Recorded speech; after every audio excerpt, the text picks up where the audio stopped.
ये कहानी अश्विन की है, जो कि एक व्यापारी था। जिस वजह से अश्विन का ज्यादातर वक्त ऑफिस में बीतता था। उसे अक्सर घर जाते हुए देर हो जाती थी और वो देर रात घर पहुंचता। ऐसे ही एक दिन ऑफिस में बहुत ज्यादा काम होने की वजह से अश्विन को काफी देर हो गई। उसे घर जल्दी जाना था, इसलिए उसने शॉर्टकट रास्ता चुना। वो रास्ता थोड़ा कच्चा था और बहुत ही सुनसान था। वो उस रास्ते पे चला जा रहा था, जो कि एक गांव से होते हुए जाता था।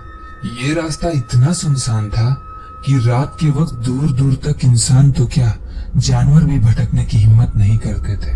अभी अश्विन कुछ दूर ही आगे बढ़ा कि उसने देखा कि सामने एक कार खड़ी थी। भला ये कार यहाँ क्या कर रही है?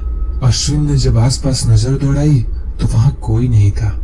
उसे घर जाने की जल्दी थी, इसलिए वो उतर के वहाँ कार को देखने के बजाय घर जाना ज्यादा बेहतर समझा और उसने अपनी कार आगे बढ़ा ली। कुछ दूर चलने के बाद उसने देखा कि सामने एक लड़की जो कि पैदल जा रही थी। उसे फिर से ताज्जुब हुआ, इस सुनसान रात में ये लड़की यहाँ क्या कर रही है? अश्विन ने उस लड़की के बगल में कार रोकी और उससे पूछा कि वो इतनी रात इस सुनसान रास्ते पे क्या कर रही है। इस पर उस लड़की ने बताया कि वो शहर से गांव वापस आ रही थी और रास्ते में उसकी गाड़ी खराब हो गई। जिस पर अश्विन को सारा माजरा समझ आया और उसने उस लड़की को घर छोड़ने का डिसीजन लिया।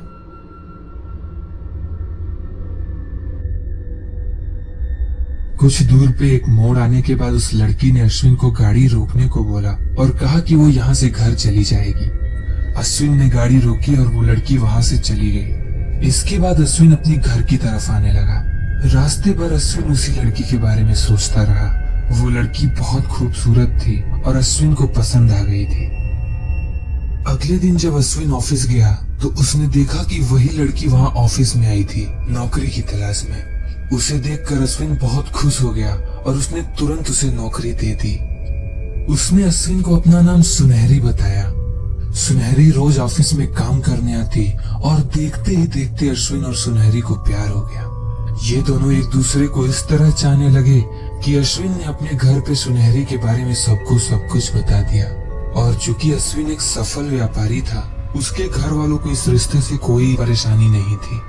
कुछ दिन तक तो सब कुछ ठीक चला, पर अचानक शहर में लोगों की बड़ी ही अज्ञात तरीके से मौत होने लगी। शहर में जिन लोगों की भी मौत होती, उन लोगों के शरीर में एक भी बूंद खून नहीं मिलता था। हर कोई इसी बातों का पता लगाना चाहता था कि इन हत्या के पीछे हाथ किसका है। कुछ लोगों का तो ये भी मानना था कि ये सब काम किसी पिशाच का है। कुछ दिन बाद जब एक बार अश्विन की माँ किचन में कुछ काम कर रही थी, तभी अचानक उन्हें बाहर से किसी के चिल्लाने की आवाज आई। जब खिड़की से उन्होंने देखा तो जो नजारा उनके सामने था, उसे देखकर सर से पैर तक वो कांप उठी। वहां सामने सुनहरी बेजान हालत में पड़ी हुई थी। अभी अश्विन की माँ कुछ समझ पाती, उससे पहले अचानक ही उनके आंखों के सामने अंधेरा छाने लगा। शाम में जब अश्विन घर आया तो उसने देखा कि घर में सुनहरी और माँ दोनों ही जमीन पे गिरे हुए हैं। जब उसने दोनों को उठाने की कोशिश की तो सुनहरी की अभी भी सांस चल रही थी, पर उसके माँ की मौत हो चुकी थी। अश्विन इस बात से बहुत दुखी हुआ और वो वापस अपनी माँ के कमरे में आया। उस कमरे में उसने पाया कि उसकी माँ ने बिस्तर के नीचे कुछ छुपा के रखा था। जब अश्विन ने उसे निकाला तो वो एक चिट्ठी थी जिसमें कुछ चीजें लिखी हुई थी। अश्विन उस चिट्ठी को पढ़ने लगा। जैसे जैसे अश्विन उस चिट्ठी को पढ़ता, उसकी आंखों में गुस्से और आंसू की बाढ़ सी निकलने लगी। तो क्या है इस चिट्ठी का रहस्य और कौन है जो इस शहर में लोगों को अज्ञात तरीके से मार रहा है? इन सब सवालों का जवाब आपको मिलेगा इस कहानी के अगले भाग में।